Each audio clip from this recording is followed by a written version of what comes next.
Welcome back to Sow Grow. Hello, welcome back to Sow Grow and Cook on a grey November day. Hello, Mabel. We've got some raised beds that don't have any crops in them currently, and I would like to prep them for the winter, and that means covering them in a thick layer of semi-composted mulch, which I might then cover with either cardboard or some black plastic that I've already got on hand, and I'll weigh it down with bricks and let the earthworms work on it over the winter. Now, these guys here, Geraldine and Bronwyn and Mabel, they all want to say good morning.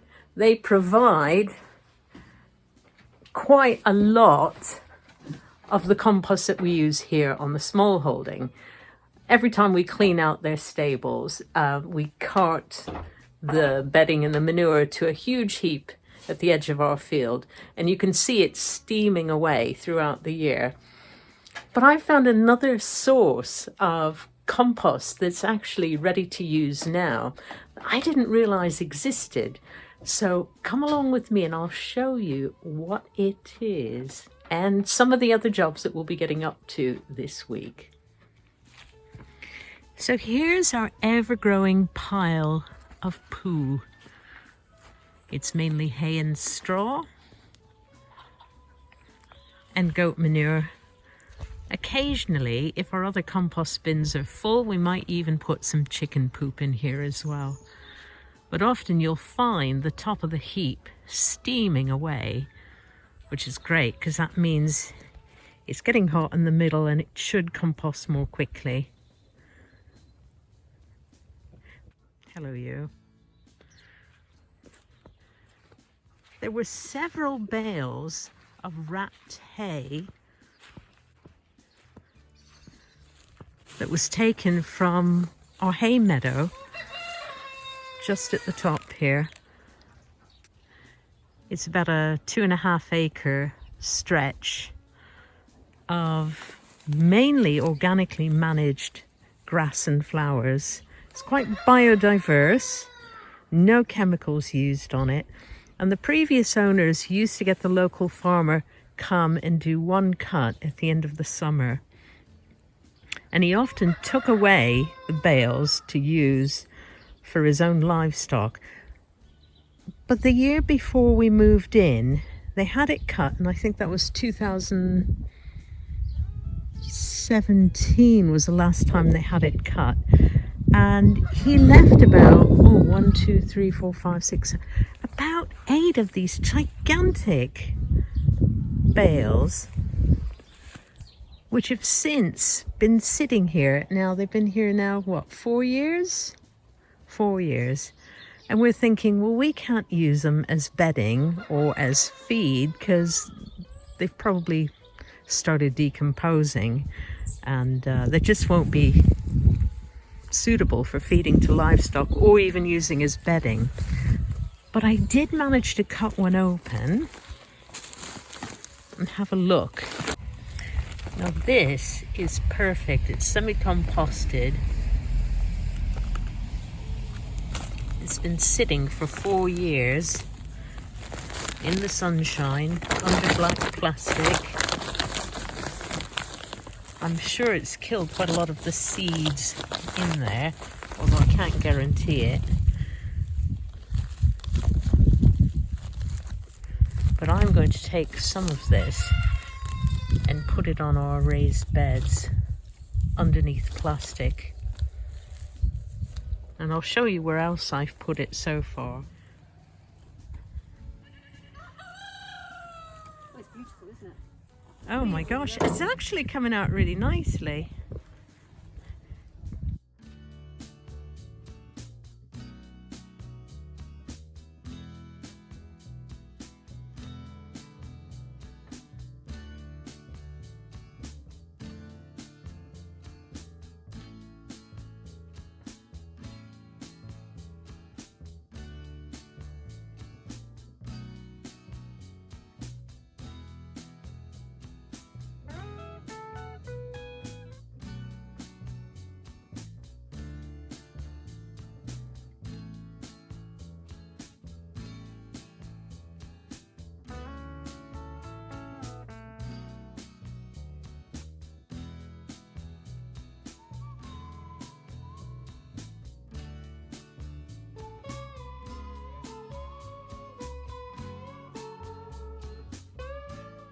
In addition to putting it on the raised beds outside, I also topped up my asparagus beds in the polytunnel.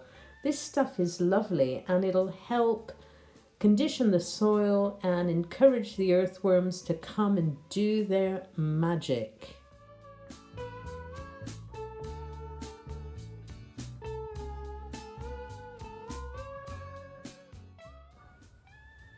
Let's take a look at the winter salad bed.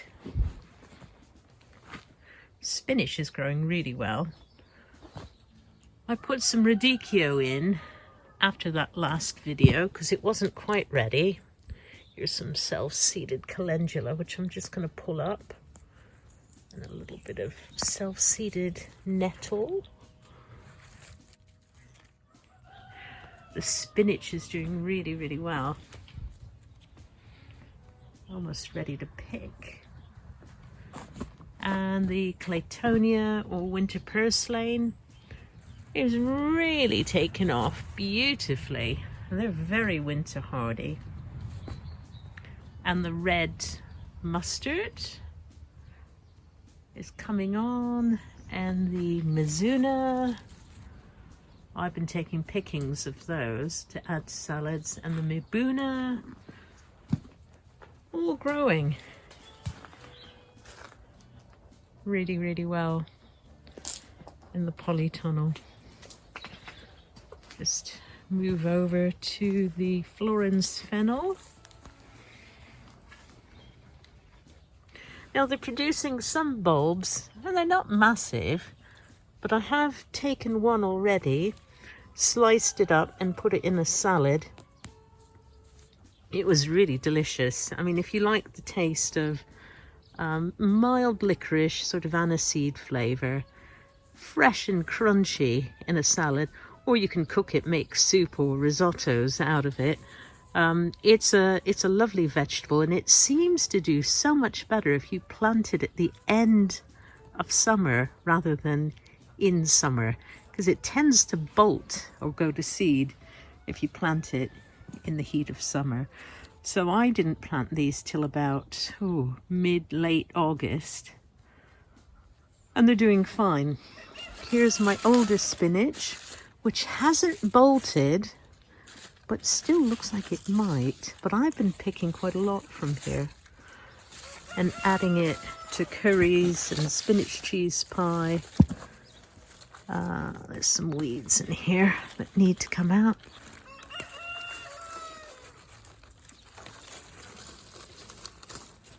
There we go. Some self-seeded parsley, flat leaf parsley,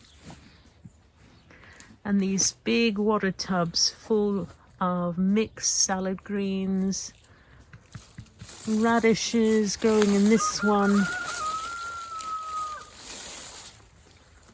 and some winter lettuces. Let's see what's growing outside.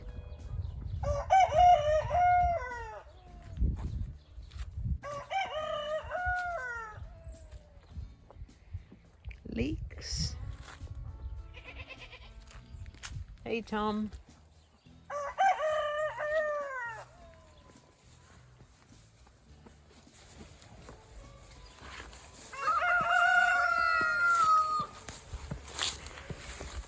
Now this is where the courgettes were earlier in the season. I've taken those out.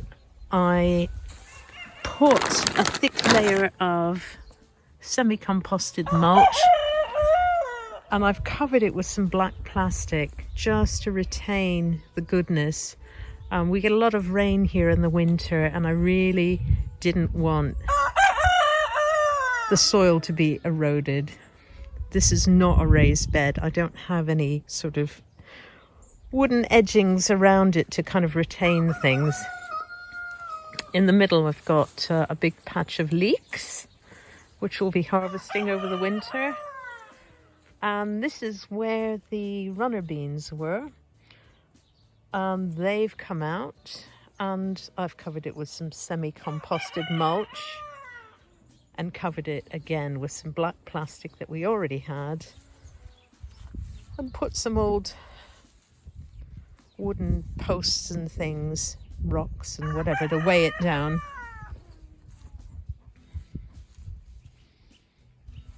As you can see, the compost bins are getting full here. I've covered a few up, and there's a few that need uncovering and using. Bob and some of our friends have been building a fence around our hazel plantation to protect it from the goats. The goats will strip the bark from the trees and break the branches because naturally they are browsers, not grazers. And we want to coppice the trees and get new flushes of growth that we can use for firewood and for bean poles, and also to feed the goats with. But if we don't put fencing around the trees, the goats will damage the trees quite badly. So that's why we're putting the fencing up. And they've done a terrific job. They've put things up really quickly today. It just shows when you've got a few hands there, they get jobs done quickly. And there they are, using brute strength to tension the wire. Good old-fashioned methods here. They're doing a grand job, really, really good. Look at the broken branches there. The goats have done that, but they won't be able to do it in the future, so we're really grateful for it.